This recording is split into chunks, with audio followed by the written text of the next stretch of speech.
começar aí em Daniel. Ontem nós paramos no verso 20, né? Continuando. Então, Daniel 9:20, Daniel vai falar, falava ainda, né?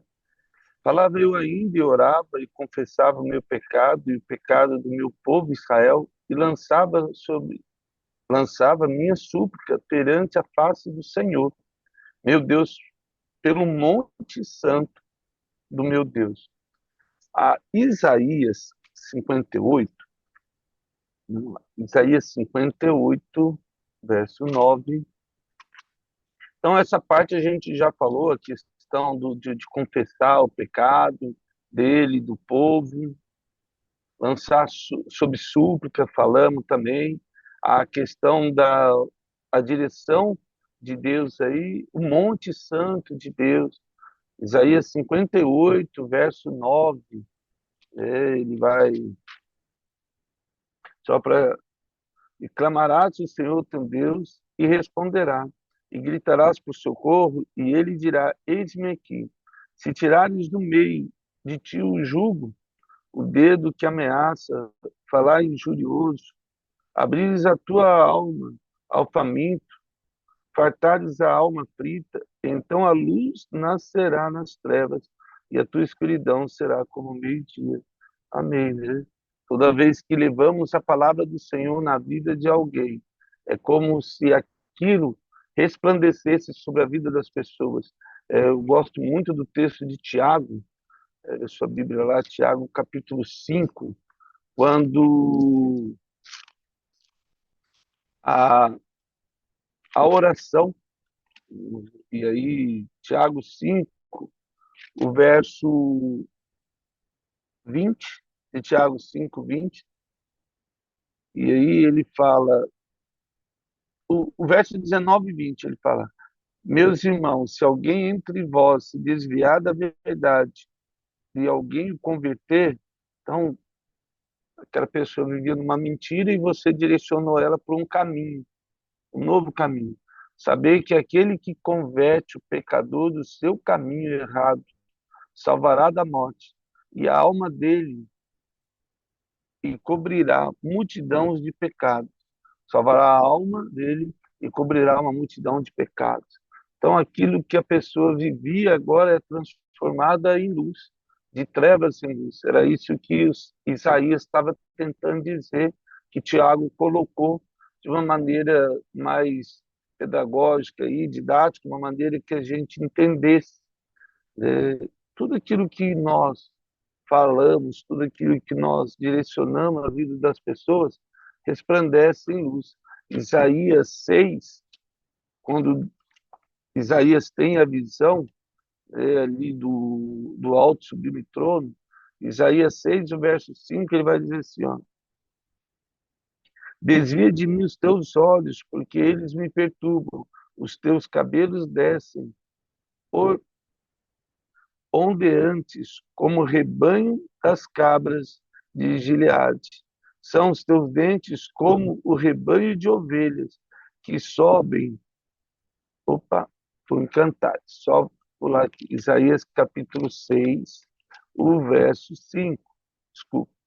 Então disse: ai de mim, porque eu estou perdido, porque sou homem de lábios impuros e habito no meio de um povo de impuros lábios, e os meus olhos viram o Rei, o Senhor dos Exércitos. Amém. Novamente aí, Isaías falando a respeito da nossa realidade. Toda vez que nós nos aproximamos de Deus, não tem como não enxergar nossa impureza, não tem como não ver aquilo que precisamos. Por isso que toda vez que nós vamos orar e aí buscamos a presença do Senhor, tudo aquilo que não agrada a Deus, vem na nossa mente. Aí, certamente, você vai chorar, né, estar contrito, buscar o Senhor. E qual que é esse Monte Santo de Deus? Salmos 24, 3. Vamos lá, o salmista vai falar sobre o Monte Santo do Senhor. Salmos 24, verso 3. Não é só Sião, a terra de Israel, mas é a presença do Senhor. Salmos 24, verso 3, ele fala lá, né? A, a, quem subirá ao monte do Senhor? Quem há de permanecer no seu santo lugar? Lembra que nós falamos sobre os serafins, que eles cobriam e eles estão lá, falamos em Isaías e depois em Apocalipse, que eles cobriam os pés porque ninguém é digno de estar na presença do Senhor, cobriam a face porque ninguém poderia ver a face do Senhor. Jesus, quando os apóstolos falam, né, Filipe vai falar, Jesus, mostra-nos o Pai, e ele fala, poxa, eu tive aqui tanto tempo e vocês não me viram, né? E Moisés, quando Deus fala para Moisés, ninguém viu a Deus, né, face a face, porque senão já teria morrido. O Salmo 87, ainda, esse lugar, né, o terceiro céu, o trono do Senhor, o verso 1 do Salmo 87, fundada por ele, Salmo 87, verso 1, fundada por ele sobre os montes santos, né? O Senhor ama a porta de Sião mais do que as habitações todas de Jacó. Gloriosas coisas se tem dito de ti, ó cidade de Deus. E aí ele faz uma referência a Israel e a cidade do Senhor, o Monte Santo de Deus. Ainda os Salmos, Ezequiel 28, e aí ele vai falar sobre Lúcifer. A palavra Lúcifer vem do latim, é o nome dado ao diabo durante a Idade Média, porque Deus chama ele de anjo de luz. E aí, do latim, Lúcifer, né? É o anjo de luz. Mas, na verdade, ele não tem. Depois nós vamos ver que ele é comparado à estrela da manhã, assim como Jesus, a gente citou isso aí quando falamos um pouco sobre as estrelas, mas Ezequiel, capítulo 28, verso 14, ele diz assim, ó, tu eras querubim da guarda ungido, e te estabeleci, permanecias no monte santo de Deus, no brilho das pedras andava. Então, duas coisas importantes aí. A gente vê isso aí. Depois a gente vai falar sobre a queda de Satanás, mas uma coisa que a gente tem que entender, extremamente importante, é que Satanás, ele tinha, enquanto anjo de luz, tinha um lugar no Monte Santo de Deus. Mas aí, o que vai acontecer? Ele continua, só para a gente fechar aqui para ir para frente, tu eras querubim da guarda, ungido, estabeleci, o verso 14, permanecer no Monte Santo de Deus, no brilho das pedras andavas, perfeito era nos teus caminhos, desde o dia em que foste criado, até que achou iniquidade em ti, e na multidão do teu comércio se encheu, o teu interior de violência e pecaste, pelo que te lançarei profanado fora do monte de Deus, e farei perecer, ó querubim da guarda, em meio ao brilho das pedras. Então Deus expulsa Lúcifer do trono dele. Deus expulsa, porque ele estava lá no Jardim do Éden, estava guardando, estava junto com Adão e ali Eva no jardim, e aí ele corrompe, e aí ele expulsa. A, aqui não, a gente não sabe mensurar exato a data que ele foi expulso do céu, se era junto naquele momento ou depois. Provavelmente foi depois. Por quê? Então vamos lá. Porque no momento em que Satanás é expulso, ele é expulso do céu, do Monte Santo do Senhor. Mas aí, quando a gente lê o Jó, volta lá para Jó, olha só, e aí aparece uma coisa interessante aqui, por quê? No capítulo 1 de Jó e o capítulo 2 de Jó, né, o verso 6 do capítulo 1 de Jó vai dizer assim, ó, capítulo 1, verso 6. No dia em que os filhos de Deus vieram apresentar-se perante o Senhor, veio também Satanás entre eles. Então, assim, agora surgiu um problema. Por quê? Ele tinha sido expulso do céu e agora ele volta para o céu. Mas qual que é a questão aqui? Vamos lá para Gênesis capítulo 3. Gênesis 3. Então, Satanás já foi expulso, depois a gente vai falar um pouco mais sobre ele. Só para a gente entender aqui, né? Então, o verso 8 de Gênesis 3, quando ouviram a voz do Senhor Deus, que andava no jardim pela viração do dia, esconderam-se da presença do Senhor Deus, o homem e a sua mulher, por entre as árvores do jardim. Então, todos os dias, Adão e Eva viam a presença do Senhor. Todos os dias eles se comunicavam, falavam, e como se eles tivessem acesso ao céu, à presença de Deus. E aí, quando nós vamos para Lucas,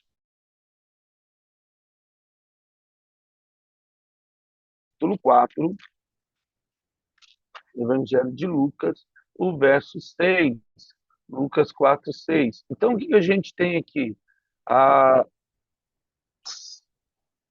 O anjo de luz, o querubim, estava no Monte Santo de Deus, e aí ele foi expulso do Monte Santo de Deus, mas agora ele volta no livro de Jó. E aí depois tem outros textos que a gente vai ver que fala ele é o nosso acusador que nos acusa de dia e de noite. O verso 6 diz assim, ó: quando Jesus foi tentado, disse-lhe o diabo: dar-te-ei toda esta autoridade e glória desses reinos, porque ela me foi entregue e eu dou a quem quiser. Então, é como se o passaporte que Adão tinha de estar no Monte Santo do Senhor, ele entregou a Satanás no dia da queda. Nós entregamos essa autoridade dele estar lá. Então, o Satanás só é o pai da mentira por causa dessas meias verdades, que vai enganando, né? Que vai enganando as pessoas. E aí, Satanás é expulso do Monte Santo do Senhor e, lógico, ele vai criar um ambiente para ele. Isaías 14, vamos lá para Isaías 14.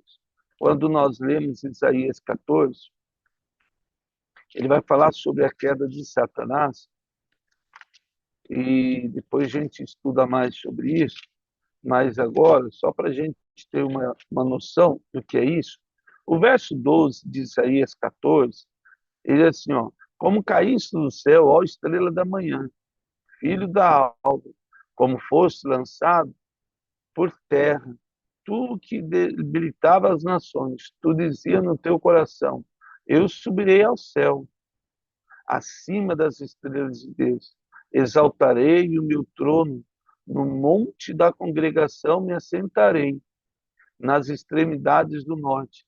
Olha só, então a grandeza do altar de Deus ele entende, lógico, porque Satanás vivia lá no Monte Santo e era tão grande, ele fala nas extremidades do norte. Então a gente entende que o trono de Deus está no sul e subirei acima das mais altas nuvens e serei semelhante ao Altíssimo.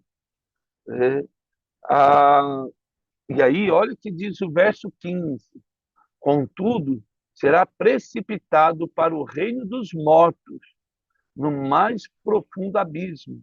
Os que te virem te contemplarão, hão de fitar-se e dizer-te: esse é o homem que fazia estremecer a terra e tremer os reinos. E aí já o julgamento de Satanás, depois nós vamos ver. Mas ele foi lançado para habitar entre os mortos. Olha que coisa interessante, quando nós lemos segundo Samuel, segundo Samuel capítulo 22, tem um cântico de Davi, que ele começa uma oração e de repente parece que muda essa oração, e ele fala assim, ó: na minha angústia, verso 7, invoquei o Senhor e clamei a Deus do seu templo. ouviu, e aí do templo de Deus, ouviu a minha voz, e o meu clamor chegou aos seus ouvidos. E aí parece que a oração de Davi muda. E aí ele começa a falar qual foi a ação de Deus com relação aos inimigos. Então, a terra se abalou e tremeu, vacilaram também os fundamentos do céu. E aí, para vacilar o fundamento do céu, ele está falando do trono de Deus, alguma coisa estremeceu lá e Deus se indignou. Provavelmente, esse momento é a expulsão, no meu entender, lógico, a expulsão da estrela da manhã, do anjo de luz do céu. Essa foi a primeira vez que ele foi lançado. Depois a gente vai ver que vai ser lançado a segunda vez. Das suas narinas subiu fumaça e fogo devorador da sua boca, e saíram carvões em chama. Baixou ele os céus e desceu, e teve sob seus pés densa escuridão. Cavalgava um querubim e voou, e foi visto sobre as asas do vento. E depois nós vamos ver que Satanás ele foge com a potestade do ar. Por isso que o céu se abalou. Né? Um terço dos anjos caíram junto com Satanás, e ele leva, e aí, por pavilhão, pôs ao redor de si trevas, ajuntamento de águas, nuvens do céu. Do resplendor que diante dele havia, brasas de fogo se acenderam. Trovejou o Senhor desde os céus, o Altíssimo levantou a sua voz e despiu setas e espalhou os meus inimigos, raios e desbaratou. É como se estivesse falando sobre Jesus. Quando Jesus vai fazer oração, e ele fala que Deus ia colocar os inimigos debaixo dos seus pés.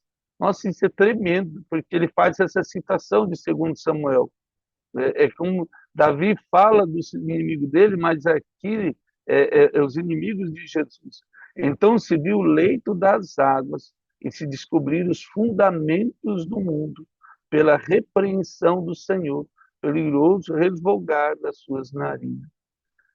Então aqui Satanás vai criar um inferno e depois esse ambiente que Satanás ele é construído, Satanás depois, 1 Pedro 3, 18, a gente vai ver, Efésios capítulo 4 e Apocalipse 1, o verso 18, quando ele fala, ó, e aquele que vive estive morto, mas eis que estou vivo pelos séculos dos séculos, e tenho as chaves da morte e do inferno. Então, Jesus, ele veio depois proclamar o espírito de prisões, nós vamos ver isso aí, e ele toma as chaves.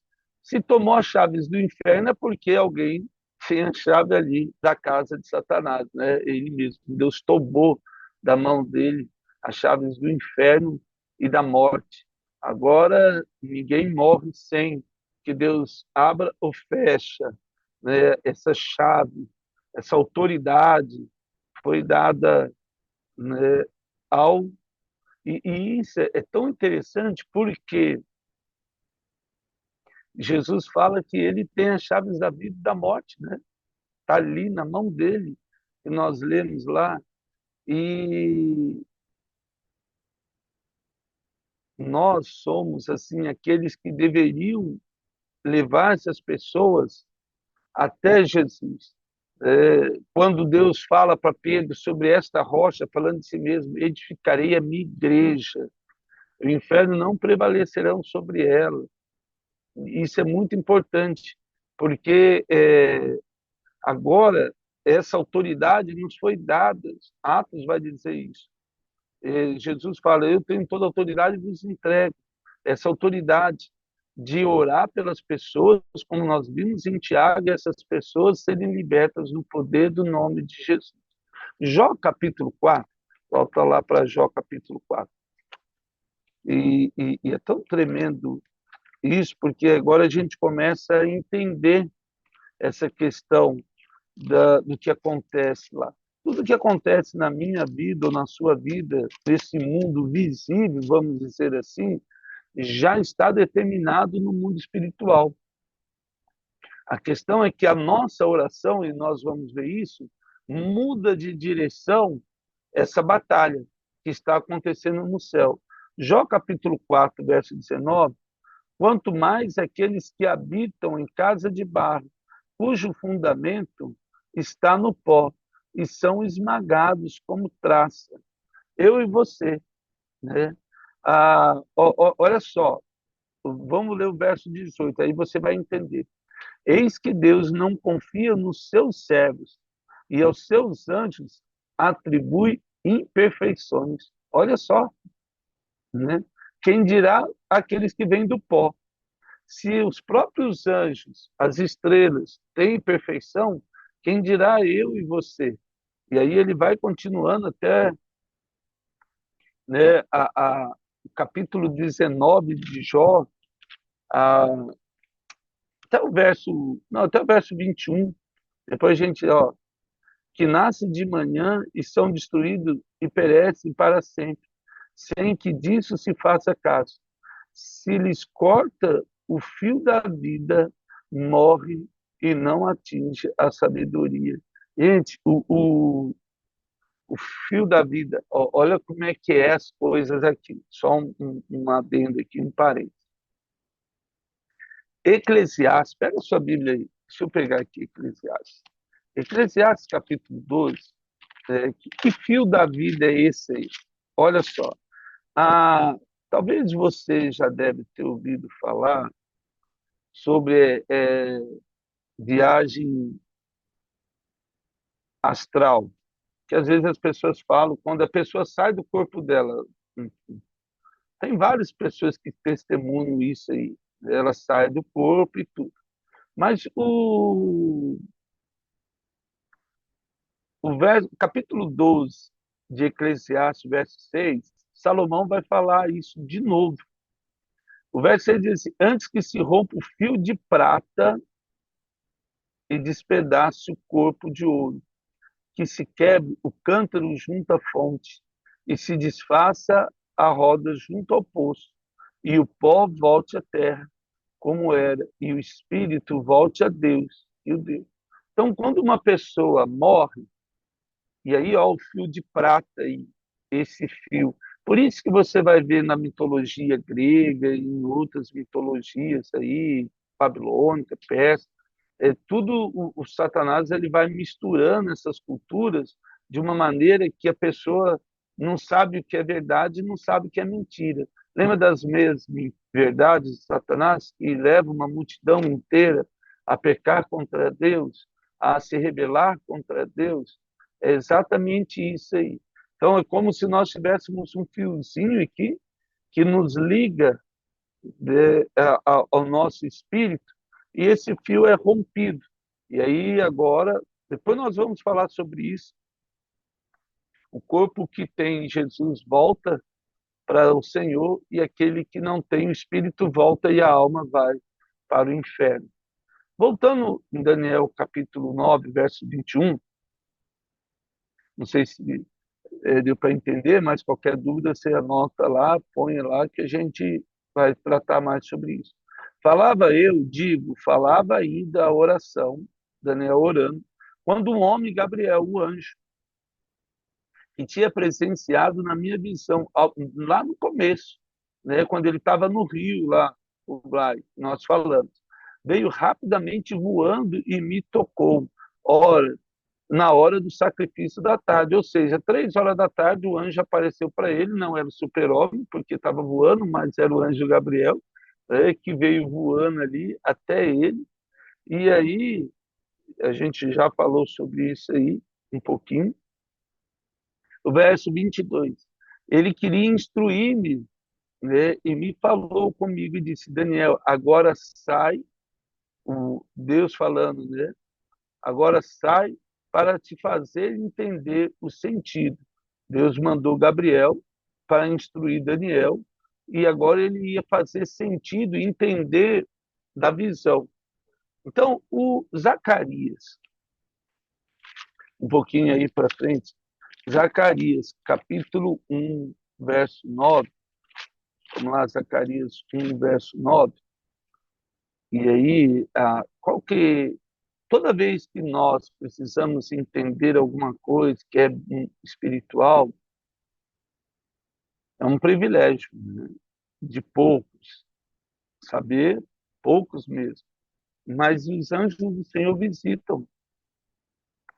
Há vários testemunhos de pessoas nos povos islâmicos que falam que tiveram visita de anjos do próprio Senhor Jesus falando da graça dele, né? Então, assim, quem somos nós para julgar o que a pessoa viu ou não, mas toda vez que proclama o Evangelho de Jesus, louvado seja Deus. O verso 9, ele diz assim: então perguntei, Zacarias, né, falando com o anjo, meu Senhor, quem são esses? Respondeu-me o anjo que falava comigo. Eu te mostrarei quem são eles. E aí o verso 14 ainda de Zacarias 1, e esse me disse, clama, assim diz o Senhor dos Exércitos, com grande empenho estou zelando por Jerusalém e por Sião. Gente, olha que coisa tremenda. O anjo apareceu para Zacarias e ele diz assim, cara, clama aí a Deus, ore, ore pelo Brasil, pela nossa nação, pelo nosso povo, orar pela nossa cidade, pelo nosso estado, clama. Um anjo veio, assim como veio para Daniel, veio para Zacarias, e às vezes assim, estamos tão distante do Senhor que olha que coisa, né? Um anjo apareceu para Zacarias e falou: oh, cara, sabe o que você tem que fazer, meu filho? Clama ao Senhor. Voltando ainda para Daniel, verso 23, no princípio das tuas súplicas saiu a ordem, olha só, Gabriel falando, no momento em que Daniel começou a orar, saiu a ordem, lógico, de Deus. Deus falou o anjo lá, falou, anjo Gabriel, desce lá e vim para te declarar, porque és muito amado. Considera, pois, as coisas e entende a visão. Então, Gabriel foi mandado para falar com Daniel, para ele entender. 1 capítulo 12, pega a sua Bíblia aí. 1 Coríntios 12, 10. 1 Coríntios 12, 10. Vamos lá. 1 Coríntios capítulo 12, o verso 10. Ali. Ó, depois que Jesus ressuscitou, e aí ele desceu e deixou para nós o Espírito Santo. E o Espírito Santo deixou vários dons. E o que eu quero falar um pouquinho aqui? O verso 10, ele diz assim, a outra operação de milagres, a outra profecia, a outro discernimento de espírito. Há uma variedade de língua e a outra capacidade de interpretar. Nós temos aí esse discernimento de espírito.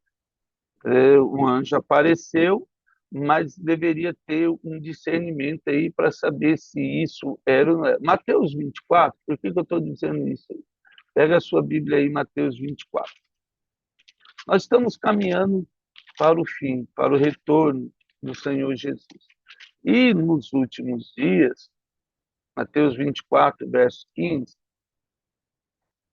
a, vamos pegar o 24, você vai entender.